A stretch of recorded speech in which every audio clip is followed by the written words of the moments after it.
most important is, again, to start thinking beyond Beirut. What can they see?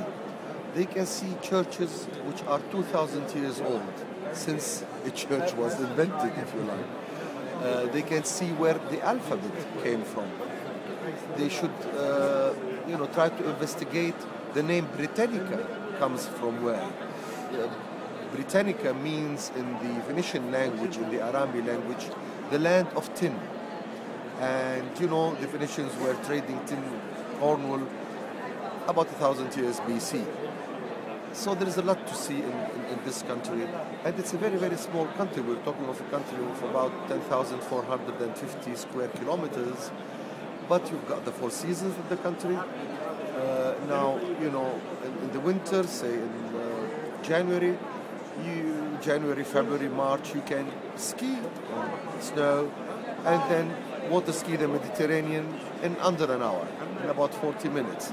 And that is the only country in the world where you can do this. So Beyond Beirut is very important for us, and sustainable tourism is very, very important for our country. We want responsible tourists. We want more and more Europeans who are coming to experience our way of life, to spend time with the locals.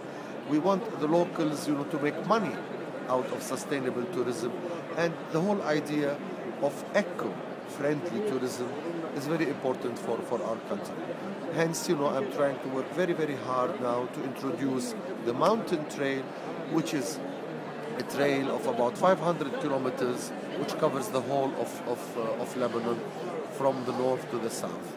And again, you can spend the nights, bed and breakfast, with the locals to experience the Lebanese way of life. And we have, environmentally friendly camps all over Mount Lebanon, where people can really, spend few days very, very close to nature, where, they produce their own electricity using the sun and windmills, and totally recyclable,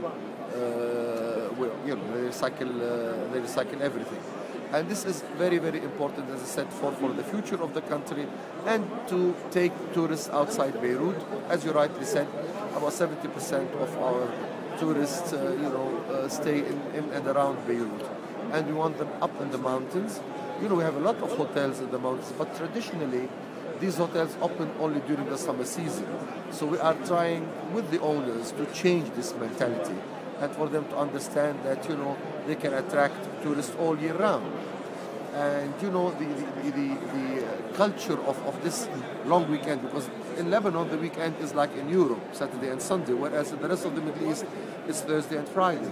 And we are trying to attract weekenders, to come and spend the weekends in Lebanon.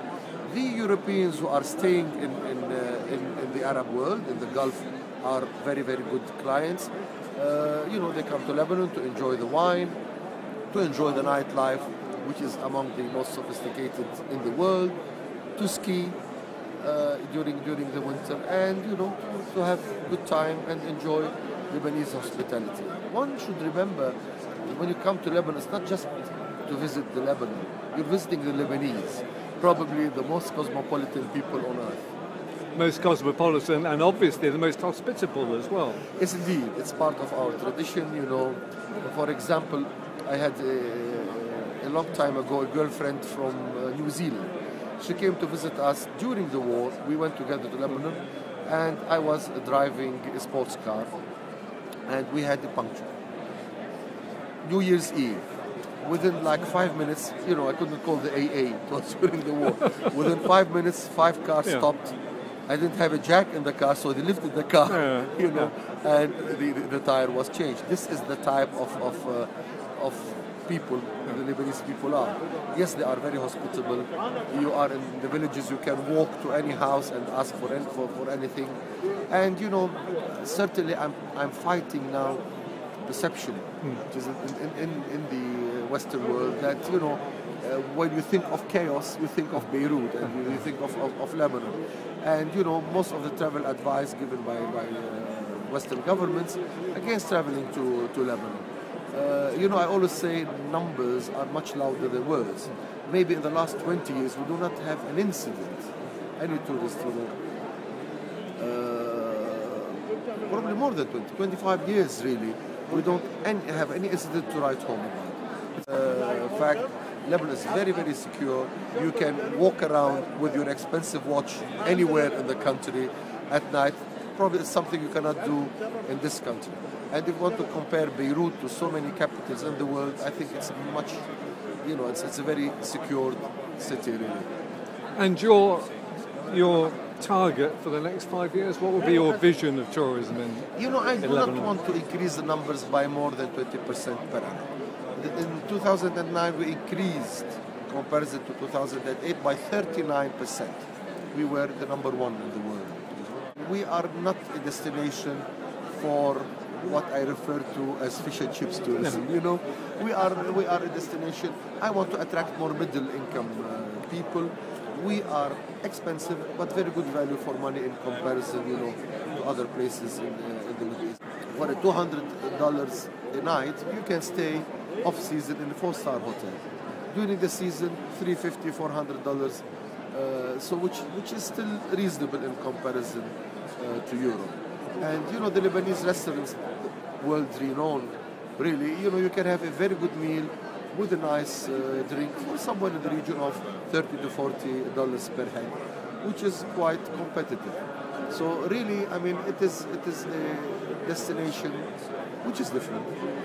It is a destination which is challenging, and as I said before, it goes back in history, a few thousand years. It is interesting. Lebanon is not just a country; it's a message for the rest of the world. To see a mosque stuck to a church in the country, and so many mosques stuck to churches, is quite interesting.